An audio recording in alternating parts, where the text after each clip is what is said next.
ਬਿਸਮਿਲ੍ਲਾਹਿਰਰਹਿਮਾਨਿਰਰਹੀਮ। अस्सलामु अलैकुम जी आया ਨੂੰ ਰੈਕਸ ਕਿਚਨ ਵਿੱਚ ਸਾਰੇ ਦੋਸਤਾਂ ਨੂੰ ਖੁਸ਼ ਆਮਦੀਦ।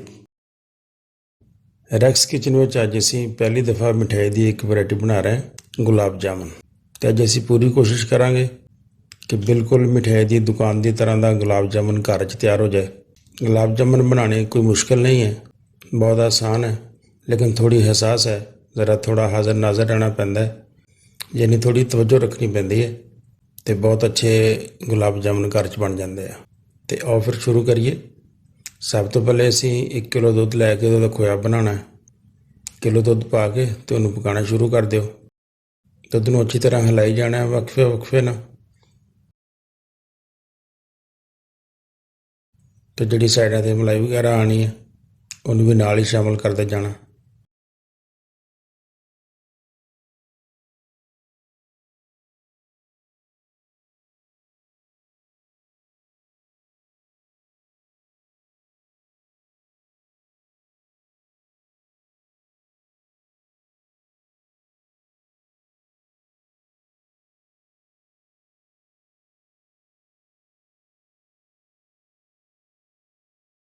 ਦੁੱਧ ਕਾਫੀ ਗਾੜਾ ਹੋਣਾ ਸ਼ੁਰੂ ਹੋ ਗਿਆ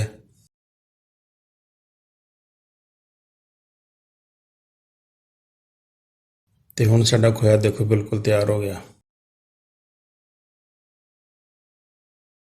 ਖੋਏ ਨੂੰ ਅਸੀਂ ਅਲੱਗ ਕਿਸੇ ਛੋਟੇ ਬਰਤਨ 'ਚ ਕੱਢ ਲੈਂਦੇ ਹਾਂ ਤੇ ਇਹਨੂੰ ਠੰਡਾ ਹੋਣ ਵਾਸਤੇ ਰੱਖ ਦਿੰਦੇ ਹਾਂ।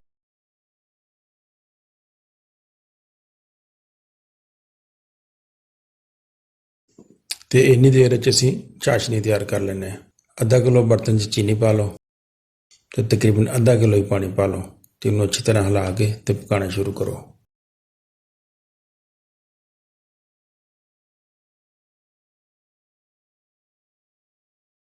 ਗੁਲਾਬ ਜਾਮਨ ਵਾਸਤੇ ਜਿਹੜੀ ਚਾਸ਼ਨੀ ਤਿਆਰ ਕੀਤੀ ਜਾਂਦੀ ਹੈ ਉਹਨੂੰ ਬਹੁਤ ਜ਼ਿਆਦਾ ਪਕਾਇਆ ਨਹੀਂ ਜਾਂਦਾ, ਬਹੁਤ ਜ਼ਿਆਦਾ ਗਾੜੀ ਨਹੀਂ ਕੀਤੀ ਜਾਂਦੀ।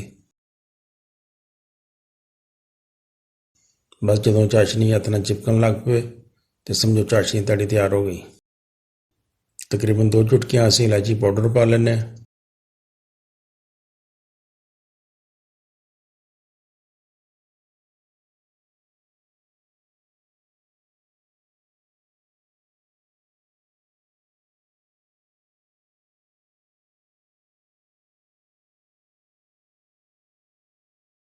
ਤੇ ਸਾਡੀ ਚਾਸ਼ਨੀ ਤਿਆਰ ਹੈ ਤੇ ਹੁਣ ਅਸੀਂ ਚਾਸ਼ਨੀ ਨੂੰ ਵੀ ਠੰਡਾ ਹੋਣ ਵਾਸਤੇ ਰੱਖ ਦਿੰਦੇ ਹਾਂ। ਸਾਡਾ ਖੋਇਆ ਠੰਡਾ ਹੋ ਗਿਆ ਤੇ ਅਸੀਂ ਹੁਣ ਇਹਨੂੰ ਖੋਏ ਨੂੰ ਕਿਸੇ ਬਰਤਨ 'ਚ ਖੁੱਲ੍ਹੇ 'ਚ ਪਾ ਲੈਂਦੇ ਹਾਂ। ਖੋਏ ਨੂੰ ਖੁੱਲ੍ਹੇ ਬਰਤਨ 'ਚ ਪਾ ਕੇ ਤੇ ਅਸੀਂ ਗੁਲਾਬ ਜਾਮਨ ਵਾਸਤੇ ਡੋ ਤਿਆਰ ਕਰਦੇ ਹਾਂ। ਖੋਏ ਦੇ ਵਿੱਚ ਅਸੀਂ ਤਕਰੀਬਨ 4 ਚਮਚ ਆਟੇ ਦੇ ਸ਼ਾਮਲ ਕਰਨੇ ਆ। ਤੁਸੀਂ ਆਟੇ ਦੀ ਜਗ੍ਹਾ 'ਤੇ ਮੈਦਾ ਵੀ ਪਾ ਸਕਦੇ ਹੋ। ਜਿਹਦੇ 'ਚ 1 ਚੁਟਕੀ ਮਿੱਠੇ ਸੋਡੇ ਦੀ ਪਾ ਲਓ ਤੇ 1 ਚੁਟਕੀ ਬੇਕਿੰਗ ਪਾਊਡਰ ਦੀ ਪਾ ਲਓ ਤੇ ਅੱਛੀ ਤਰ੍ਹਾਂ ਇਹਨੂੰ ਮਿਕਸ ਕਰ ਦਿਓ।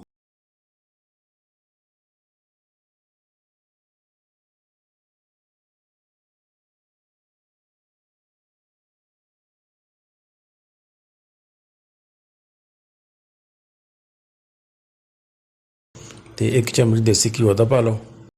ਤੇ ਡੋ ਸਾਡੀ ਕਾਫੀ ਨਰਮ ਹੈ ਹਾਲੇ ਤੇ ਅਸੀਂ 1 ਚਮਚ ਆਟੇ ਦਾ ਮਜ਼ੀਦ ਪਾ ਲੈਂਦੇ ਹਾਂ ਤੇ ਅੱਛੀ ਤਰ੍ਹਾਂ ਮਿਕਸ ਕਰ ਲਓ।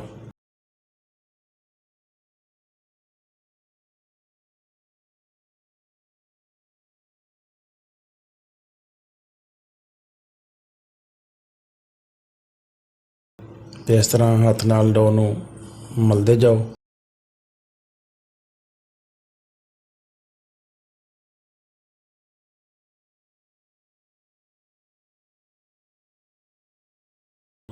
ਤੇ ਸਾਡੀ ਡੋ ਮਾਸ਼ਾਅੱਲਾ ਤਿਆਰ ਹੋ ਗਈ ਹੈ। ਗੁਲਾਬ ਜਾਮਨ ਦੀ ਡੋ ਦੀ ਹੁਣ ਅਸੀਂ ਇਸ ਤਰ੍ਹਾਂ ਕਟਿੰਗ ਕਰ ਲੈਂਦੇ ਤਾਂ ਕਿ ਇੱਕ ਸਾਈਜ਼ ਦੇ ਸਾਡੇ ਗੁਲਾਬ ਜਾਮਨ ਬਣ ਜਾਣ।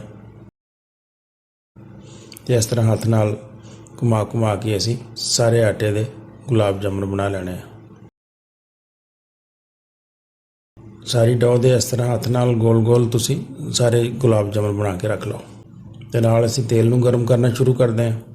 1 ਗੁਲਾਬ ਜਾਮਨ ਪਾ ਕੇ ਅਸੀਂ ਤੇਲ ਚੈੱਕ ਕਰ ਲੈਂਦੇ ਹਾਂ। ਮਾਸ਼ਾਅੱਲਾ ਤੇਲ ਸਾਡਾ ਬਿਲਕੁਲ ਦਰਮਿਆਨਾ ਗਰਮ ਹੈ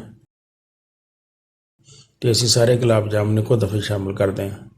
1 ਦਫਾ ਗੁਲਾਬ ਜਾਮਨ ਪਾਉਣ ਦਾ ਮਕਸਦ ਇਹ ਆ ਕਿ ਸਾਰਿਆਂ ਦਾ ਰੰਗ ਇੱਕੋ ਜਿਹਾ ਬਣੇਗਾ, ਵਰਨਾ ਕੋਈ ਗਹਿਰਾ ਹੋ ਜਾਏਗਾ ਤੇ ਕੋਈ ਲਾਈਟ ਰਹਿ ਜਾਏਗਾ।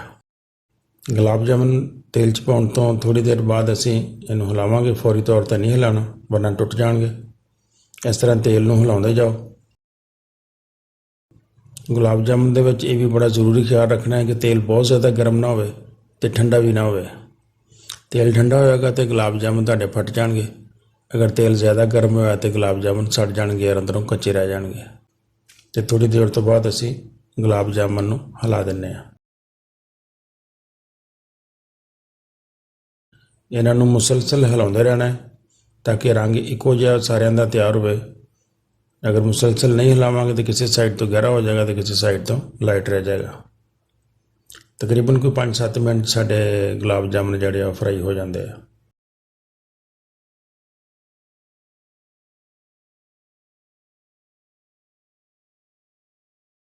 ਗੁਲਾਬ ਜਾਮੁਨ ਗੋਲਡਨ ਹੋਣਾ ਸ਼ੁਰੂ ਹੋ ਗਏ। 1-2 ਮਿੰਟ ਇਹਨੂੰ ਮਜ਼ੀਦ ਫਰਾਈ ਕਰ ਲੈਂਦੇ ਹਾਂ।